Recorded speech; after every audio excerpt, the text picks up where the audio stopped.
Welcome to the Compliance.Network podcast, your compliance community. Since 2014, we've been helping financial services companies understand and follow the rules that govern the industry. Whether you're nearby or across the globe, we're here for you. Let's jump into the latest trends, tips, and updates in the ever-evolving world of regulatory compliance. Hello, everyone, and welcome back to the Compliance.Network podcast. I'm your co-host, Jeremy Wolf, of course, joined by your host, Kevin Rowe. Kevin, we are going to get into something you alluded to in the last segment that we did about 2024 regulatory reforms. AML, we mentioned it before. So anti-money laundering, obviously an issue, but you recognize something. You recognize this to be a serious issue for businesses and consumers, obviously. So you actually established within your own organization a division called AML Red Flags. That's correct. Absolutely. And so let me just start. An AML red flag is an indicator of potential money laundering or terrorist financing. Okay. And so we see this so much in the broker-dealer space in terms of a review subject for FINRA that it just made sense for us to have a team of, I kind of look at them as Green Berets in anti-money laundering. They spend a lot of time doing education on new trends. One of the things about money laundering is that the money launderer thinks about this 24 hours a day. Whereas, compliance and anti-money laundering specialists, they work 8 to 10 hours a day. So the money launderer has an additional 14 hours that they're devoting to their craft.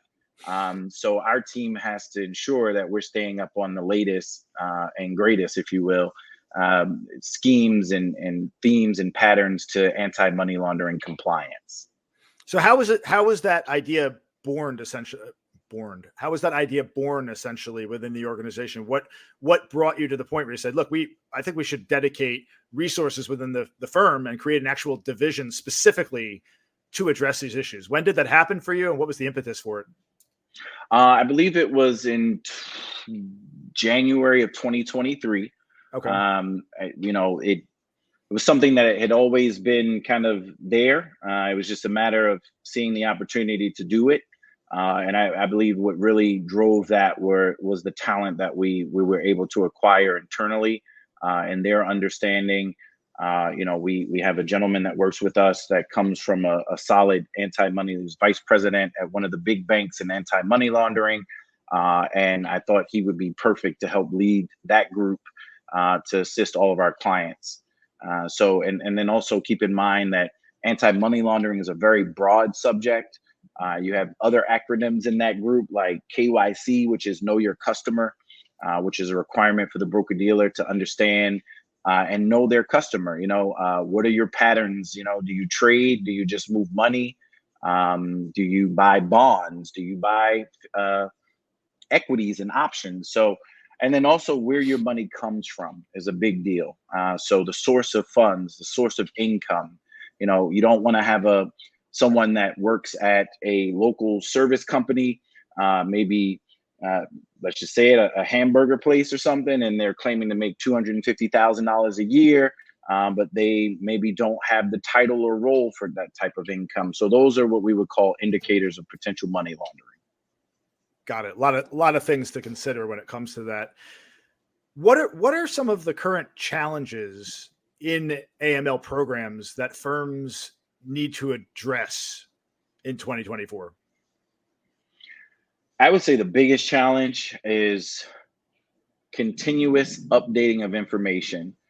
We've seen in the last 6 to 12 months and an emphasis put on risk scoring, risk ranking, reassessing the risks that a particular customer or customer segment may have on the firm. And as we do here on our podcast, we try to relate that back to the retail investor.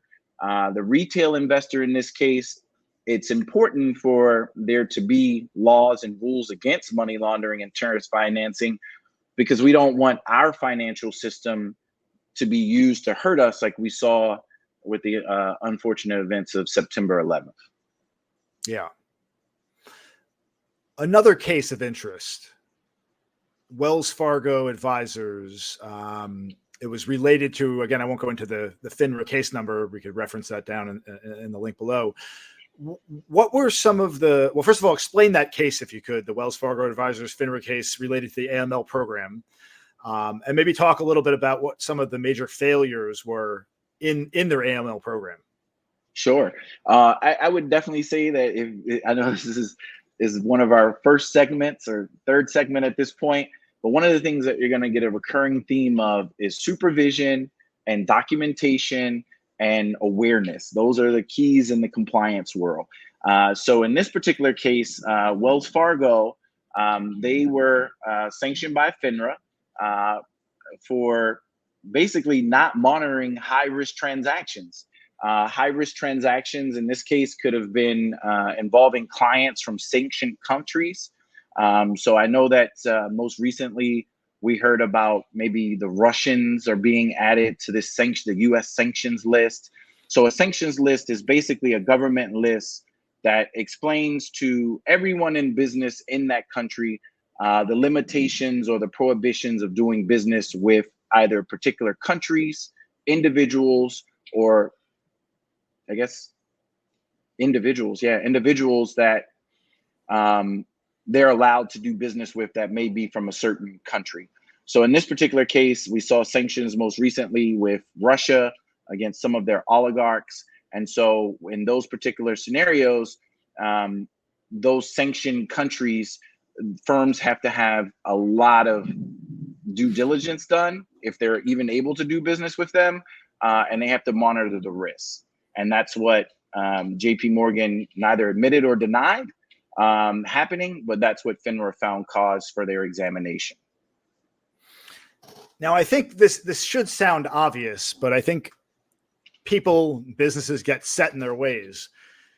Why is it so important for firms to move away from outdated AML systems? Because I can imagine that, again, a large organization has a system in place, they're used to using it, but there's so many changes across the board in these regulatory issues.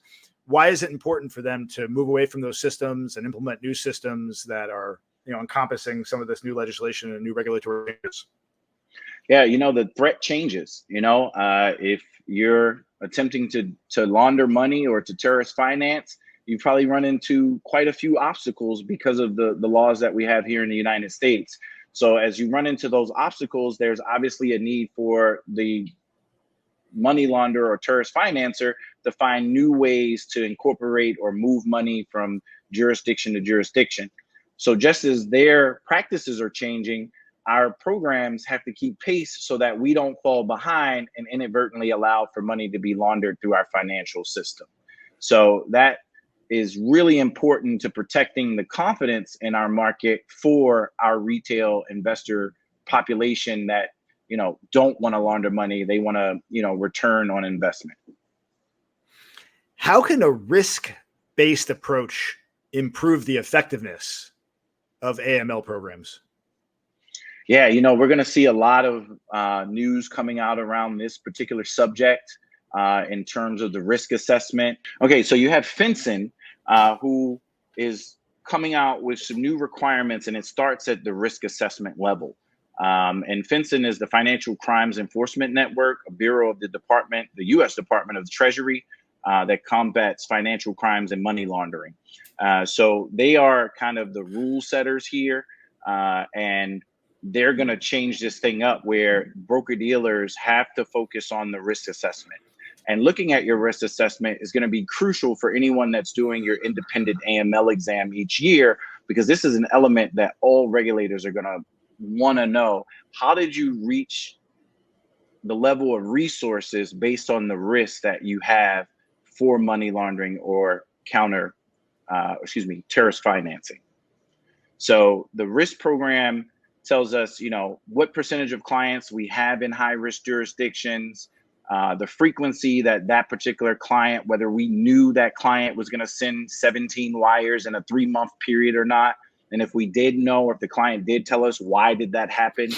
So there's going to be a lot of evaluation on whether or not your program is strong enough based on the geographic and risk that you're taking by conducting business in some of these countries and some of their citizens. Lot of good information there. And I know that this won't be the last we talk about the anti-money laundering and this topic, and a lot of this stuff crosses over. So we're going to get back to some of these topics, but yeah, man, all good stuff. I think unless there's anything else you wanted to share around that topic, I think we could wrap it up there. We can wrap it there. Thank you so much, Jeremy. Of course. And thanks as always to our listeners for tuning in, and we will catch everyone next time. Take care. Have a wonderful day. Bye. Thank you for tuning in to the Compliance Network podcast. We hope you found today's episode valuable. Until next time, you may find our community on social media at Compliance.Network. We are on LinkedIn, Instagram, and Facebook for more insights and observations.